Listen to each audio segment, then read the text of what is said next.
ಇಲಾಖೆ. ಇವತ್ತು ಏನು ಕಂದಾಯ ಇಲಾಖೆಯ ಕಂದಾಯ ಸಚಿವರಾದಂಥ ಕೃಷ್ಣ ಬೈರೇಗೌಡರು ಕಂದಾಯ ಇಲಾಖೆಗೆ ಸಂಬಂಧಪಟ್ಟಂತೆ ಎಲ್ಲವೂ ಆನ್ಲೈನ್ ಆಗಿದೆ. ಆನ್ಲೈನ್ನಲ್ಲಿ ಇವತ್ತು ಯಾವುದೇ ಒಂದು ನಿಮಗೆ ಕೆಲಸಗಳಾಗಬೇಕು ಅಂದ್ರೂ ಆನ್ಲೈನಲ್ಲಿ ಅಪ್ಲೈ ಮಾಡಿದ್ರೆ ನಿಮಗೆ ಆನ್ಲೈನ್ ಮುಖಾಂತರನೇ ಅಪ್ರೂವಲ್ಲು ಸಿಗುತ್ತೆ, ನಿಮ್ಮ ಕೈಗೆ ಡಾಕ್ಯುಮೆಂಟ್ಗಳು ಸಿಗುತ್ತೆ ಅಂತ ಹೇಳ್ತಾ ಬರ್ತಾ ಇದ್ದಾರೆ. ಅದೇ ರೀತಿಯಾಗಿ ಎಷ್ಟು ಬ್ರಹ್ಮಾಂಡ ಭ್ರಷ್ಟಾಚಾರ ಇವತ್ತು ರಾಜ್ಯದ ಯಾವುದಾದ್ರೂ ಒಂದು ಇಲಾಖೆಯಲ್ಲಿ ನಡೀತಾ ಇದೆ ಅಂದರೆ ಅದು ಹೆಚ್ಚು ನಡೀತಾ ಇರುವಂಥದ್ದು ಕಂದಾಯ ಇಲಾಖೆಯಲ್ಲಿ.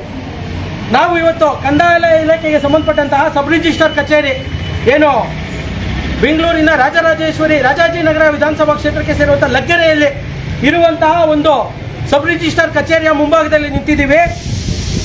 ನಿನ್ನೆ ದಿನ ನಮ್ಮ ಪಕ್ಷಕ್ಕೆ ಒಂದು ಕರೆ ಬರುತ್ತೆ, ಮ್ಯಾರೇಜ್ ಸರ್ಟಿಫಿಕೇಟು ಮದುವೆಯ ನೋಂದಣಿ ಪತ್ರವನ್ನು ಏನು ಡೂಪ್ಲಿಕೇಟ್ ಪಡೆಯೋದಕ್ಕೆ ಇಲ್ಲಿ 1000 ರೂಪಾಯಿ ಕೇಳ್ತಾ ಇದ್ದಾರೆ ಅಂತ. ಇಲ್ಲಿ ನಮಗೆ ಫೋನ್ ಮಾಡಿದಂಥವ್ರು ಭರತ್ ಅನ್ನುವ ವ್ಯಕ್ತಿ ಅವರ ಮಿಸಸ್ಸು ಮತ್ತು ಅವ್ರ ತಾಯಿಯನ್ನು ಕಳಿಸಿರ್ತಾರೆ, ಹೋಗಿ ಅದಕ್ಕೆ ಅಪ್ಲೈ ಮಾಡ್ಕೊಂಬನ್ನಿ ಅಂತ. ಪಾಪ ಇವ್ರಿಗೆ ಗೊತ್ತಾಗಿಲ್ಲ ಎಲ್ಲಿ ಹೋಗಬೇಕು, ಯಾರನ್ನ ಕೇಳಬೇಕು ಅಂತೇಳಿ ಕಚೇರಿಗೆ ಏನು ನೇರವಾಗಿ ಸಬ್ ರಿಜಿಸ್ಟ್ರಾರ್ ಕಚೇರಿಗೆ ಅವರು ಭೇಟಿ ಕೊಟ್ಟು ಏನಾಗಬೇಕಾಗಿದೆ ಅಂತ ಕೇಳಬೇಕಿತ್ತು. ಆದರೆ ಅವ್ರಿಗೆ ಗೊತ್ತಾಗಿಲ್ಲದೆ ಇರೋ ಕಾರಣ ಅವರು ಇಲ್ಲಿ ಸಬ್ ರಿಜಿಸ್ಟ್ರಾರ್ ಕಚೇರಿಯಲ್ಲಿ ಸುಮಾರು ಅಂಗಡಿಗಳಿದ್ದಾವೆ, ಏನು ಕರಪತ್ರ ಮಾಡ್ಕೊಡ್ತೀವಿ ಅಂತ ಹೇಳಿ ಅವ್ರ ಕೆಲಸ. ಯಾಕೆಂದರೆ ಇದು ಸ್ಟಾಂಪ್ ವೆಂಡರ್ಸು, ರೈಟಿಂಗ್ ಮಾಡೋರು, ಅದು ಅವರ ಕೆಲಸಗಳು. ಅವರು ಅಂಗಡಿ ಹಾಕ್ಕೊಂಡಿದ್ದಾರೆ ಜನರಿಗೆ. ಅವರು ಒಂದು ರೀತಿಯಾಗಿ ಕೆಲವು ಏನು ಗೊತ್ತಾಗದೇ ಇರುವಂಥದ್ದು ಇವ್ರಿಗೆ ಆನ್ಲೈನಲ್ಲಿ ಅಪ್ಲೈ ಮಾಡುವಂಥದ್ದು ಎಷ್ಟು ಜನಕ್ಕೆ ಗೊತ್ತಾಗುತ್ತೆ. ಇವತ್ತು ಎಲ್ಲರೂ ವಿದ್ಯಾವಂತರು ಇರಲ್ಲ. ಹಾಗಾಗಿ ಅವರು ಏನು ಮಾಡಬೇಕು, ಈ ಥರ ಬಂದಂಥ ಜನಗಳಿಗೆ ಅಪ್ಲೈ ಮಾಡಿಕೊಡೋದು ಆ ಕೆಲಸವನ್ನು ಮಾಡ್ತಾರೆ. ಇಲ್ಲಿ ಅದರಲ್ಲಿ ಏನು ಸಮಸ್ಯೆ ಆಗ್ತಾ ಇದೆ ಅಂದರೆ ಕೆಲವರು ಕೇವಲ ಅದನ್ನು ಅವ್ರು ಏನು ಕೇಳ್ತಾರೆ, ಜನರು ಬಂದು ಅವ್ರ ಹತ್ರ ಏನು ಸರ್ವಿಸ್ ಕೇಳ್ತಾರೆ, ಕೇವಲ ಅಪ್ಲೈ ಮಾಡಿಸ್ಕೊಂಡ್ರೆ ಸಾಕು.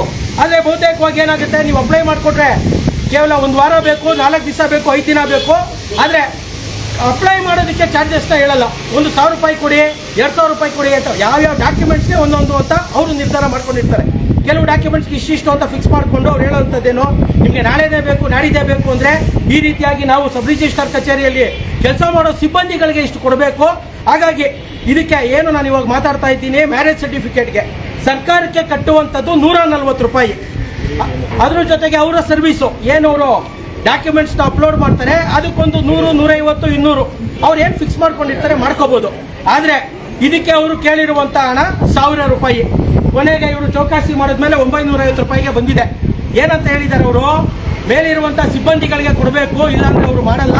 ಅದ್ರ ಜೊತೆಗೆ ಇದಕ್ಕೆ ಒಂದು ನೋಟ್ರಿ ಹಾಕಬೇಕು, ಆ ನೋಟ್ರಿ ಎಲ್ಲ ಸೇರಿ 1000 ರೂಪಾಯಿ ಕೊಡಿ ಅಂತ ಕೇಳಿದ್ದಾರೆ. ಆದರೆ ಇವರ ಮಗನಿಗೆ ಅದು ಗೊತ್ತಾಗಿಲ್ಲ. ನಮ್ಮ ತಾಯಿಯವರು ಮತ್ತು ಮಿಸಸ್ಸು ನೇರವಾಗಿ ಸಬ್ ರಿಜಿಸ್ಟ್ರಾರ್ ಕಚೇರಿಗೆ ಹೋಗ್ಬಿಟ್ಟಿದ್ದಾರೆ. ಅಲ್ಲಿ ಯಾರೋ ಕೆಲಸ ಮಾಡುವಂಥ ಸಿಬ್ಬಂದಿ ಸರ್ಕಾರಿ ನೌಕರ ಇವ್ರ ಹತ್ರ 1000 ರೂಪಾಯಿ ಲಂಚ ಕೇಳಿದ್ದಾನೆ ಅಂತೇಳಿ ನಮ್ಮ KRS ಪಕ್ಷಕ್ಕೆ ಫೋನ್ ಮಾಡಿದ್ರು. ನಾವು ಗೊತ್ತಿರಲಿಲ್ಲ ನಮಗೆ ಇವ್ರು ಯಾರ ಹತ್ರ ಹೋಗಿದ್ದಾರೆ ಏನು ಅಂತ.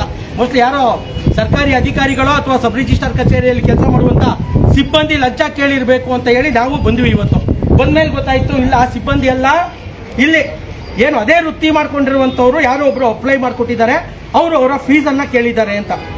ಆದರೂ ನಾವು ಇವ್ರಿಗೆ ಏನು ಅವ್ರು ಅಪ್ಲೈ ಮಾಡಿಕೊಟ್ರು, ಅವ್ರು ಕೊಟ್ಟಿರುವಂಥ ಫೀಸೂ ಜಾಸ್ತಿನೇ. ಆದರೆ ಅವರು ಸಂಪೂರ್ಣವಾಗಿ ಇವಾಗ ಕೆಲಸ ಮಾಡಲಿಲ್ಲ. ನಮಗೆ ಸರ್ಟಿಫಿಕೇಟ್ ಅಂತೂ ಸಿಕ್ತು, ಇಲ್ಲಿ ಒಂದು ನೋಟ್ರಿ ಆಗಬೇಕಿತ್ತು. ಆದರೆ ನೋಟ್ರಿನ ನೀವು ಮಾಡಿಸ್ಕೋಬೇಕು, ನಾವು ಮಾಡಿಸ್ಕೊಡಕ್ಕೆ ಬರೋಲ್ಲ. ಯಾಕೆಂದರೆ ನಾವು ಕೊಟ್ಟಿರುವಂಥದ್ದು 500 ರೂಪಾಯಿ. ಅವ್ರಿಗೀಗ ಖರ್ಚಾಗಿರುವಂಥದ್ದು ಸರ್ಕಾರಕ್ಕೆ ಕಟ್ಟಿರುವಂಥದ್ದು 140 ಪ್ಲಸ್ 360 ರೂಪಾಯಿ ಅವರ ಪ್ರೊಫೆಷ್ನಲ್ ಚಾರ್ಜಸ್ ಅಂತ ಮಾಡ್ಕೊಂಡಿದ್ದಾರೆ. ನಾವು ಯಾಕೆ ಇಷ್ಟೆಲ್ಲ ಹೇಳ್ತಾ ಇದ್ದೀನಿ ಅಂದರೆ, ಕಂದಾಯ ಸಚಿವರು ಏನು ಕೃಷ್ಣ ಬೈರೇಗೌಡರು ಯೋಚನೆ ಮಾಡಬೇಕು. ನಾವಿವತ್ತು ಎಲ್ಲವನ್ನು ಆನ್ಲೈನ್ ಮಾಡ್ತಾ ಇದ್ದೀವಿ. ಆನ್ಲೈನ್ ಮಾಡಬೇಕಾದಾಗ ಇವತ್ತು ಗ್ರಾಮೀಣ ಭಾಗದಲ್ಲಿರುವಂತಹ ರೈತರು, ಅವಿದ್ಯಾವಂತರು ಯಾವ ರೀತಿ ಅವ್ರನ್ನ ಡಾಕ್ಯುಮೆಂಟ್ಸ್ನ ತಗೊಳ್ಳೋದಕ್ಕೆ ಸಬ್ ರಿಜಿಸ್ಟ್ರಾರ್ ಕಚೇರಿ ಇರ್ಬೋದು, ತಹಸೀಲ್ದಾರ್ ಕಚೇರಿಗಳಲ್ಲಿ ದಿನನಿತ್ಯ ಜನರನ್ನ, ರೈತರನ್ನ, ಅವಿದ್ಯಾವಂತರನ್ನ ಶೋಷಣೆ ಮಾಡ್ತಾ ಇದ್ದಾರೆ. ಆ ಮುಖಾಂತರ ಇವತ್ತು ಸರ್ಕಾರಿ ಅಧಿಕಾರಿಗಳು ಸಿಗಾಕೊಳ್ಳೋ ಚಾನ್ಸೇ ಇಲ್ಲ. ಯಾಕೆಂದ್ರೆ ಮಧ್ಯವರ್ತಿಗಳ ಮುಖಾಂತರನೇ ಇವತ್ತು ಲಂಚ ಪಡಿತಾ ಇರೋದು. ಅಥವಾ ಇದಕ್ಕೆ ಬೇಕಾಗಿರುವಂಥ ಹಣ ಅವ್ರಿಗೆ ಎಷ್ಟು ಬೇಕೋ ಅದನ್ನ ಈ ತರ ಮಧ್ಯವರ್ತಿಗಳು ಯಾರ್ಯಾರು ಇರ್ತಾರೆ ಡಾಕ್ಯುಮೆಂಟ್ಸ್ ಅಪ್ಲೋಡ್ ಮಾಡ್ತಾರೆ, ಇವ್ರ ಹೆಸರಲ್ಲಿ ಅವರೇ ಫೀಸ್ ಅಂತ ತಗೊಂಡು ಅವರು ಕೊಡುವಂಥ ಕೆಲಸಗಳಾಗ್ತಾ ಇದೆ. ಇದಕ್ಕೆ ರಾಜ್ಯ ಸರ್ಕಾರ ಯಾವುದಾದ್ರೂ ಒಂದು ವಿಶೇಷವಾಗಿ ಈ ರೀತಿ ಅವಿದ್ಯಾವಂತರು, ರೈತರು ಹೋದಾಗ ಸೇವೆ ಕೊಡುವಂಥದ್ದನ್ನ ಪ್ರಾರಂಭಿಸಬೇಕು ರಾಜ್ಯ ಸರ್ಕಾರ. ಇಲ್ಲ ಅಂದ್ರೆ ಈ ರೀತಿಯಾಗಿ ಶೋಷಣೆಗಳು ಆಗ್ತಾನೆ ಇರ್ತವೆ. ಮತ್ತೆ ಸರ್ಕಾರಿ ಅಧಿಕಾರಿಗಳು ಸಿಗಾಕೊಳ್ಳೋದು ಇಲ್ಲ. ಯಾರು ಇವಾಗ ನೇರವಾಗಿ ಇವ್ರ ಹತ್ರ 450 ರೂಪಾಯಿ ಕೇಳಿದಾರಲ್ಲ, ಇದನ್ನ ಯಾರು ಕೊಡ್ತಾ ಇದ್ರು ಅಂತ ಅವ್ರು ಹೇಳಲ್ಲ. ಇಲ್ಲಿ ಇನ್ನೊಂದು ಘಟನೆ ನಡೀತು. ನಾನು ಯಾರು ಇವ್ರ ಹತ್ರ ಯಾರು ಅಪ್ಲೈ ಮಾಡಿದ್ರು ಅವ್ರ ಹತ್ರ ಬಂದು ಏನೇನಾಗಿದೆ ಇದ್ರ ಬಗ್ಗೆ ಕೇಳಿದಾಗ ಅವ್ರು ಹೇಳಿದ್ರು ಒಂದು ಡಾಕ್ಯುಮೆಂಟ್ ಕೊಟ್ಟು ಈ ತರ ಅಪ್ಲಿಕೇಶನ್ ಕೊಟ್ಟರು, ಸರ್ ಇದಾಗಿದೆ ಮೇಲೆ ಹೋಗಿ ಅವ್ರ ಹತ್ರ ಅಪ್ರೂವಲ್ ಮಾಡಿಸ್ಕೊಂಡ್ ಬನ್ನಿ ಅಂತ. ಇಲ್ಲಿಂದ 10-15 ಮೆಟ್ಲಿಲ್ಲ, ನಾನು ಕೆಳಗಿಂದ ಮೇಲೆ ಹೋಗೋಷ್ಟಲ್ಲೇ ಅಲ್ಲಿ ಕೆಲಸ ಮಾಡುವಂತ ಸಿಬ್ಬಂದಿಯವ್ರಿಗೆ ಫೋನ್ ಮಾಡಿದ್ದಾರೆ. ಯಾರು ಅಂಗಡಿಗಳು ಇಟ್ಕೊಂಡಿರೋರು ಯಾರು ಇದನ್ನ ಅಪ್ಲಿಕೇಶನ್ ಅಪ್ಲೋಡ್ ಮಾಡಿದ್ದಾರೆ ಅವರು ಒಳಗಡೆ ಕೆಲಸ ಮಾಡುವಂತ ಸಿಬ್ಬಂದಿಗೆ ಫೋನ್ ಮಾಡಿ ಇಂಥವ್ರು ಬಂದ್ಬಿಟ್ಟಿದ್ದಾರೆ, ದಯಮಾಡಿ ಅವ್ರಿಗೆ ಪಟ್ಟಂತ ಮಾಡ್ಕೊಟ್ಬಿಡಿ ಅಂತ ಹೇಳಿ ಫೋನ್ ಮಾಡ್ತಾ ಇದ್ದಾರೆ. ನೋಡಿ ಯಾವ ರೀತಿಯಾಗಿ ನೆಟ್ವರ್ಕ್ ಇದೆ ಅಂತ. ಎಲ್ಲ ಅಡ್ಜಸ್ಟ್ಮೆಂಟ್ಸು ಇಲ್ಲಿ ಇವರು ಪ್ರೊಫೆಷನಲ್ ಚಾರ್ಜಸ್ ಅಂತ ಇಸ್ಕೋತಾರೆ. ಜನರು ನಾವು ಇವ್ರ ಹತ್ರ ಕೇಳಕ್ಕಾಗಲ್ಲ, ಇವರೇ ಅವ್ರಿಗೆ ಕೊಡಬೇಕು ಅಂತ ಹೇಳಿ ಲಂಚನೂ ವಸೂಲಿ ಮಾಡಿಕೊಂಡು ತಿಂಗಳು ಪೇಮೆಂಟ್ ಮಾಡ್ತಾರೋ ದಿನ ಪೇಮೆಂಟ್ ಮಾಡ್ತಾರೋ ಗೊತ್ತಿಲ್ಲ. ಈ ರೀತಿಯಾದಂತಹ ಅವ್ಯವಹಾರಗಳು ಇವತ್ತು ನಡೀತಾ ಇರುವಂತದ್ದು. ರಾಜ್ಯ ಸರ್ಕಾರ ಏನು ಆನ್ಲೈನ್ ಅಂತ ಹೊರಟಿದೆ, ಆನ್ಲೈನ್ ಮುಖಾಂತರ ಏನೇನೋ ಅಪ್ಲಿಕೇಶನ್ಗಳನ್ನ ಸಬ್ಮಿಟ್ ಮಾಡ್ತೀವಿ, ಇಲ್ಲಿ ಲಂಚದ ವ್ಯವಹಾರ ಈ ರೀತಿಯಾಗಿ ನಡೀತಾ ಇದೆ. ದಯಮಾಡಿ ರಾಜ್ಯದ ಜನ ತಿಳ್ಕೋಬೇಕು, ಇದಕ್ಕೆ ಎಷ್ಟು ಡಾಕ್ಯುಮೆಂಟೇಶನ್ಗೆ ಚಾರ್ಜಸ್ ಆಗುತ್ತೆ ಅದನ್ನ ಕೊಟ್ಟು ಯಾರು ಆನ್ಲೈನ್ ಮುಖಾಂತರ ಮಾಡಿಸ್ತೀರಾ ಸೈಬರ್ ಸೆಂಟರ್ಗಳಲ್ಲೋ ಅಥವಾ ಯಾರ ಮುಖಾಂತರ ಮಾಡಿಸ್ತೀರಾ ಅವ್ರಿಗೆ ಅವ್ರ ಚಾರ್ಜಸ್ ಏನಿದೆ ಅದನ್ನ ಕೊಡಿ. ನೇರವಾಗಿ ಅಪ್ಲಿಕೇಶನ್ ಹಾಕಿದ ನಂತರ ಕೆಲವಕ್ಕೆ ಒಂದೊಂದು ಸಮಯ ನಿಗದಿ ಮಾಡಿದ್ದಾರೆ ಸಕಾಲದಲ್ಲಿ, 15 ದಿನ 4 ದಿನ 7 ದಿನ ಅಂತ. ಅಲ್ಲಿವರೆಗೂ ತಾಳ್ಮೆಯಿಂದ ಕಾಯಿರಿ. ಅಲ್ಲೂ ಆಗಲಿಲ್ಲ ಅಂದಾಗ ಕಚೇರಿಗಳಿಗೆ, ಸರ್ಕಾರಿ ಕಚೇರಿ ನೀವು ಎಲ್ಲಿ ಯಾವುದಕ್ಕೆ ಸಬ್ಮಿಟ್ ಮಾಡಿರ್ತೀರ ಆ ಕಚೇರಿಗಳಿಗೆ ಭೇಟಿ ಕೊಡಿ. ಈ ರೀತಿಯಾಗಿ ನಾವು ಮಾಡಿದೀವಿ ಅಂತ ಕೇಳಿ ಏನಾದ್ರು ಸಮಸ್ಯೆಗಳಿದ್ರೆ ಅದು ಬಗೆಹರಿಸುವಂತ ಕೆಲಸ ಆಗುತ್ತೆ. ಹಾಗಾಗಿ ನೀವು ಲಂಚ ಕೊಡುವಂತ ಕೆಲಸವನ್ನ ಮಾಡಬೇಡಿ. ಮತ್ತೆ ಈ ರೀತಿಯಾಗಿ ಮಧ್ಯವರ್ತಿಗಳ ಹಾವಳಿಯನ್ನು ತಪ್ಪಿಸಬೇಕು ಅಂತ ಹೇಳಿ ರಾಜ್ಯ ಸರ್ಕಾರಗಳು ಈ ರೀತಿ ಆನ್ಲೈನ್ ಅಂತ ತಂದಿರೋದು, ಡಿಜಿಟಲ್ ಮಾಡ್ತಿರೋದು. ಆದ್ರೆ ಇವತ್ತಿನ ಇನ್ನೂ ನಮ್ಮ ರಾಜ್ಯದಲ್ಲಿ ಮತ್ತೆ ದೇಶದಲ್ಲಿ 100% ವಿದ್ಯಾವಂತರಿಲ್ಲ. ಯಾಕೆಂದ್ರೆ 100% ಶಿಕ್ಷಣ ಕೊಡುವಂತಹ ಸರ್ಕಾರಗಳು ಇನ್ನೂ ನಮ್ಮ ದೇಶದಲ್ಲಿ ಬಂದಿಲ್ಲ. ಇವತ್ತು ಆ ವಿಚಾರವನ್ನ ಮಾತಾಡೋಕೆ ಹೋದ್ರೆ, ಶಿಕ್ಷಣದ ವಿಚಾರ ಮಾತಾಡೋಕೆ ಹೋದ್ರೆ ಅದು 1 ಗಂಟೆ ಕಾಲ ಮಾತಾಡ್ಬೋದು ನಾವು.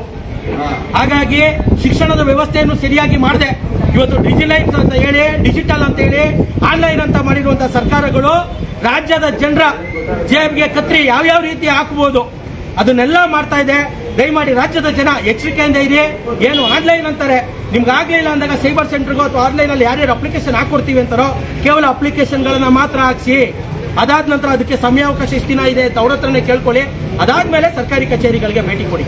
ಇಷ್ಟನ್ನ ಹೇಳ್ತಾ ಇವರು ಏನು ಧೈರ್ಯ ಮಾಡಿ ನಮ್ಮ ಜೊತೆ ಬಂದಿದ್ದಾರೆ. ಪಾಪ ತಾಯಿ ಇನ್ನೂ ಎದುರ್ಕೋತಾ ಇದ್ದಾರೆ, ನನ್ನ ಮಗಂಗೆ ಏನಾದ್ರು ಆಗ್ಬಿಡುತ್ತಾ ಅಂತ. ಆ ತರದ್ದು ಯಾವುದೇ ರೀತಿಯ ಭಯ ಬೇಡ. ಇವತ್ತು ನಿಮ್ಮ ಮಗ ಮುಂದೆ ಬಂದಿದ್ದಾನೆ, ಭ್ರಷ್ಟಾಚಾರನ ನಿಲ್ಲಿಸಬೇಕು ಅಂತೇಳಿ ಮುಂದೆ ಬಂದಿದ್ದಾನೆ. ಈ ರೀತಿಯಾಗಿ ರಾಜ್ಯದ ಜನರಿಗೆ ನಾನು ಮತ್ತೊಮ್ಮೆ ಕರೆ ಕೊಡ್ತೀನಿ. ನೋಡಿ ಪಾಪು ನಿಂತ್ಕೊಂಡು ಇವರು ಒಂದು ಬ್ಯಾರೆ ಸರ್ಟಿಫಿಕೇಟ್ ತಗೊಳ್ಳೋದಕ್ಕೆ ಬೇಜಾರು ಮಾಡ್ಕೋತಾರೆ. 1000 ರೂಪಾಯಿ ಸರ್, 1000 ರೂಪಾಯಿ ಸರ್ ಅಂತ ಅವ್ರು ಹೊಟ್ಟೆ ಹುರ್ಕೋತಾ ಇದ್ದಾರೆ. ಕೂಲಿ ಕೆಲಸ ಮಾಡುವಂತವ್ರು ದಿನಕ್ಕೆ 300-400 ರೂಪಾಯಿಗೆ ಕೆಲ್ಸಕ್ಕೆ ಹೋಗೋವಂಥವ್ರು ಒಂದೇ ಒಂದು ಡಾಕ್ಯುಮೆಂಟ್ ತಗೊಳ್ಳೋದಕ್ಕೆ 1000 ರೂಪಾಯಿ ಕಟ್ಟಬೇಕು ಅಂದ್ರೆ ಎಲ್ಲಿಂದ ಬರುತ್ತೆ ಸ್ವಾಮಿ? ದಯಮಾಡಿ ರಾಜ್ಯದ ಜನ ಈ ರೀತಿಯಾಗಿ ಧೈರ್ಯ ಮಾಡಬೇಕು, ಮುಂದೆ ಬನ್ನಿ.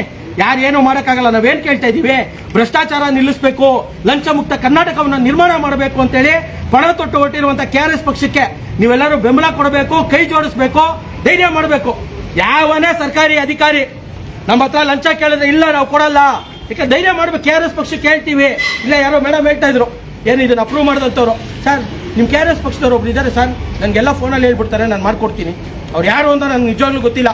ವೆಂಕಟೇಶ್ ಅಂತೆ, ಲಗ್ಗೆರೆಯ ಏನು ಸಬ್ ರಿಜಿಸ್ಟರ್ ಆಫೀಸ್ಗೆ ಫೋನ್ ಮಾಡಿ ಕೆಲಸಗಳನ್ನ ಮಾಡಿಸ್ಕೊತಾ ಇದ್ದಾರಂತೆ.